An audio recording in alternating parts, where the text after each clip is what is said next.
One of the most valuable lessons I learned from Clinton was just learning how to spend my time. Really, when you don't have a set goal or set deadlines on how you need to be spending your time, you tend to not really dive in and focus on the areas that need the attention and need to be addressed. If you're just kind of out there going through the motions, you know, you're not really paying attention to certain details, you can kind of get lazy in areas and you know, before you know it, it shows up in your face at the wrong time. So I think having set goals and certain deadlines will help you spend your time wisely when you're working with your horses. And I'm sure that comes with anything in life really, but just having a good idea of when this goal needs to be set or when this goal needs to be met can really help you, you know, make sure you're doing a good job and spending your time wisely.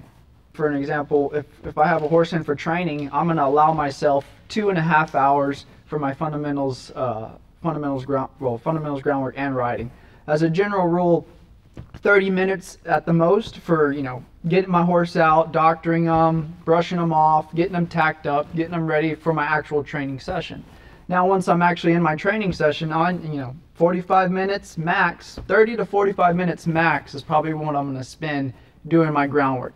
So as a general rule, I'll pick 4 groundwork exercises to cover that particular day. So as I'm going through those groundwork exercises, it's really important that I'm managing my time and not spending the whole half hour or 45 minutes on one groundwork exercise. I need to be covering as much as I can during that day. 45 minutes, like I said, for my groundwork, and then moving on to my riding, about an hour and a half is typically where I'm going to max out. You know, now some days, you know, depending on the weather, if it's hot, I might have to manage my ride a little bit more and give my horse a little bit more time to catch their air and cool off a little bit.